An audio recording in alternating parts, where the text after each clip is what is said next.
Okay, I'm milling about with Michelle Danner, and she is the director of the film The Runner. She's also an acting coach.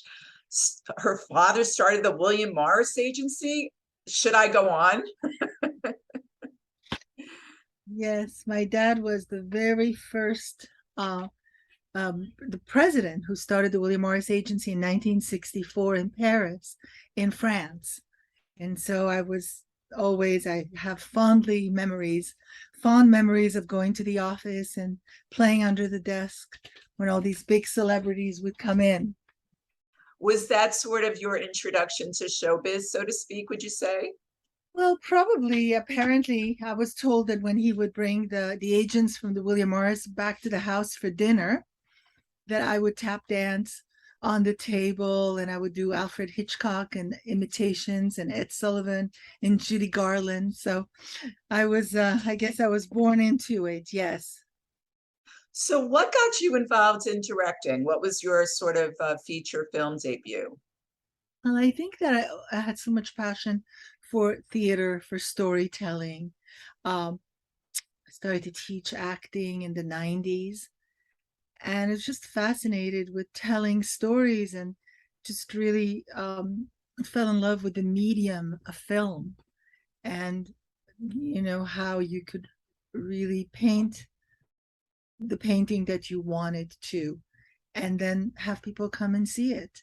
um yeah, that was to this moment I'm actually editing another feature as we speak, that I shot this summer on the East Coast.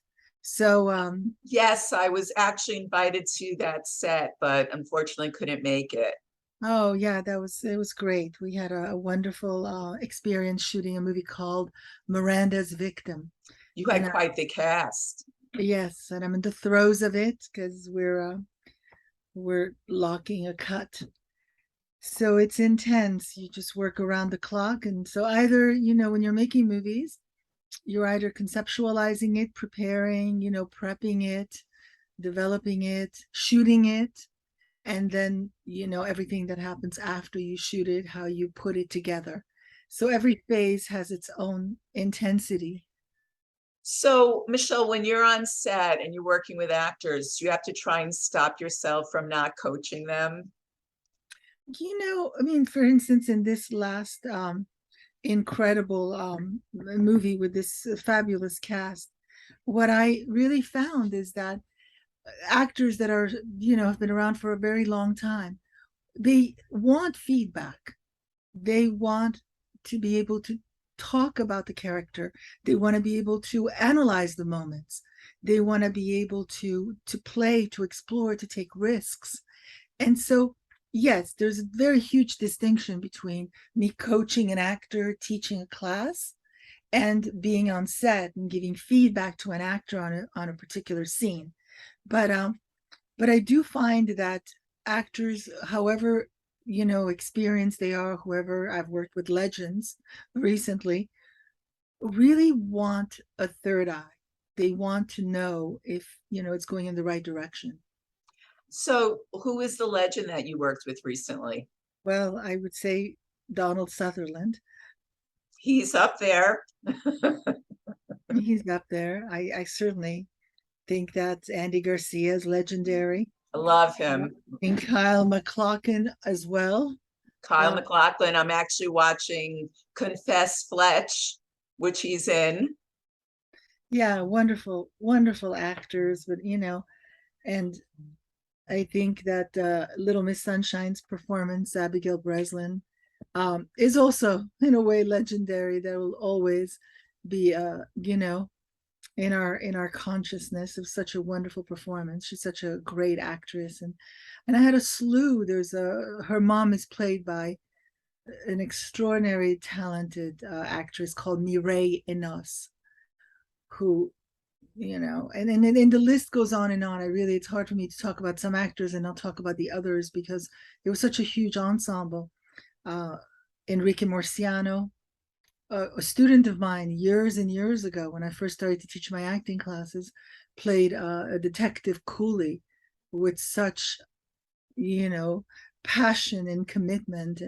the actor Brent Sexton, who was with Mireille Enos in that show The Killing, which I particularly loved. I don't know if you had a chance to see that. Yeah.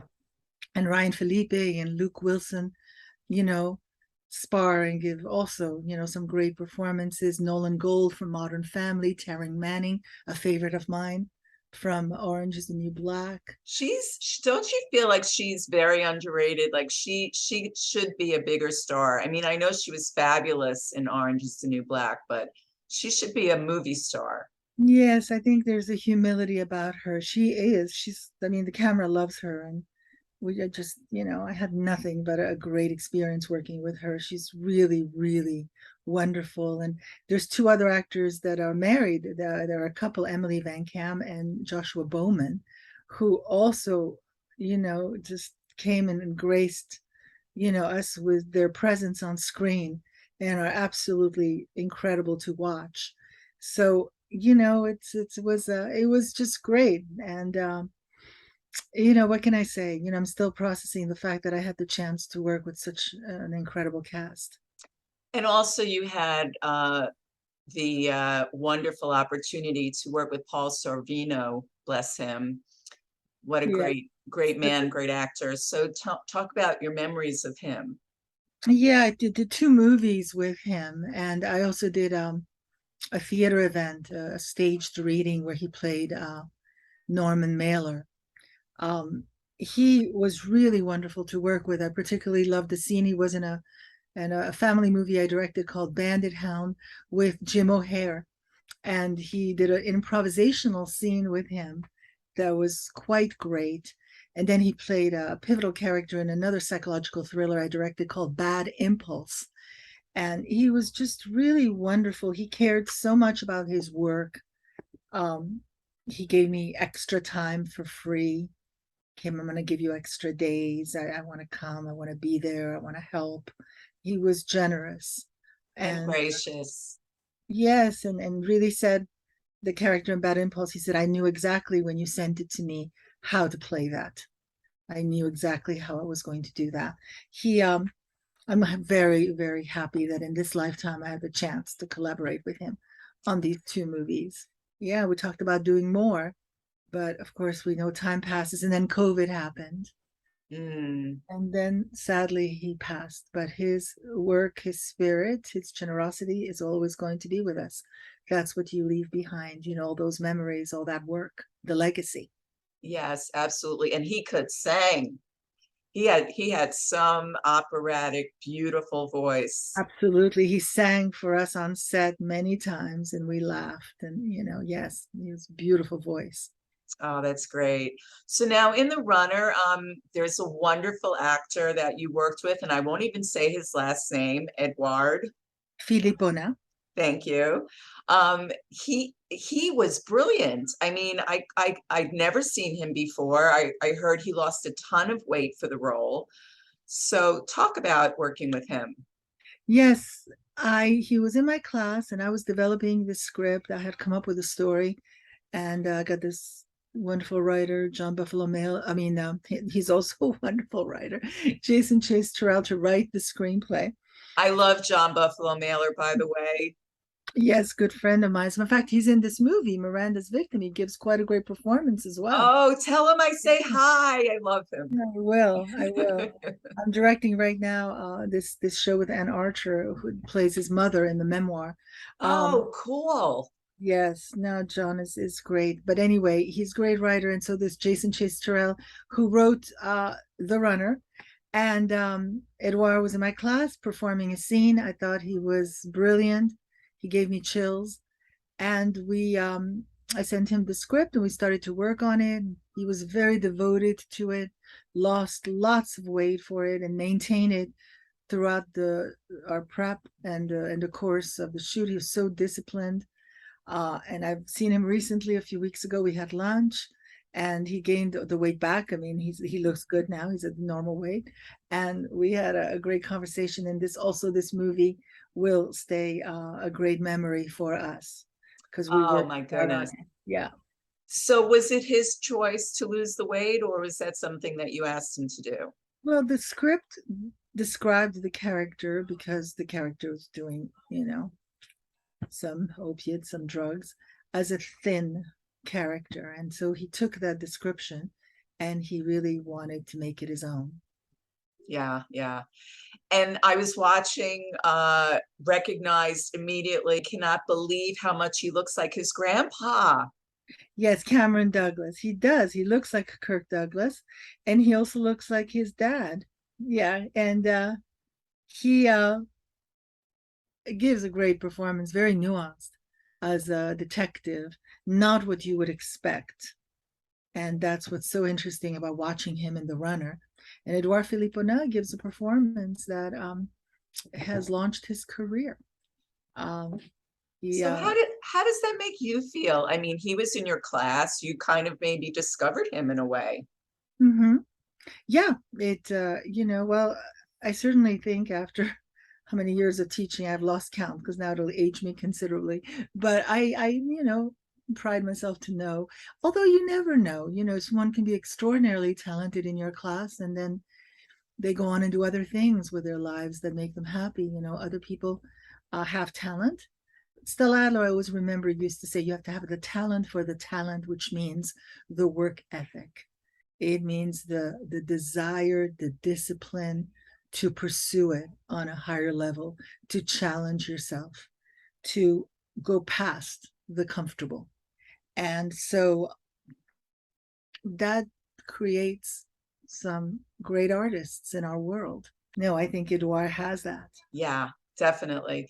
Can you give me some examples of actors that you've worked with where you felt this person has it and they're going to be a big star? Because I've done that with people I've interviewed, you know? Well, that's a great question. Salma Hayek, when I worked with Salma Hayek, I thought there was something about her glow and her presence and her concentration that made me feel she could be a big star, and she did become that. James Franco had the same effect on me. I really felt that he could do some great things, and he has. Um, so yeah, I mean, I've worked with a lot of people where I felt it's an energy thing, and you can tell it's basically wanting to give it their all, the willingness to give it their all. And have you ever had the heart to say, I'm sorry, but you just don't have it? No, because I've mostly worked with very talented people, but I think it goes a step beyond that. It's not so much that you're talented because let's face it, a lot of people are talented. It's it's more than that. There more goes into it than just talent. So if talent was enough, there's a great saying, not that it parallels what I'm saying, but I remember Stella Adler used to say, if crying were a talent, my Aunt Bertha would be a star. Um, if just the ability to get emotional, and there's so many other components that go into it. But talent, certainly you have to have it. But a lot of people have talent. I don't think that that's the end all be of everything. There's many other things. Yeah, I've always said that actors have to want to act and they have to need it more than anything else. Correct. That's right. There's really a passion that drives you to achieve whatever you're going to achieve because it's also hard. There's obstacles and you have to be able to overcome the obstacles. You have to be able to let I know some fabulous actors that are at home not working because they don't want to feel the rejection. They don't want to feel the pain of somebody saying no to them. And so you opt to not take the risk. Yeah. But I remember Al Pacino said in somewhere that, and that always stayed with me, that it's a risk to not take a risk.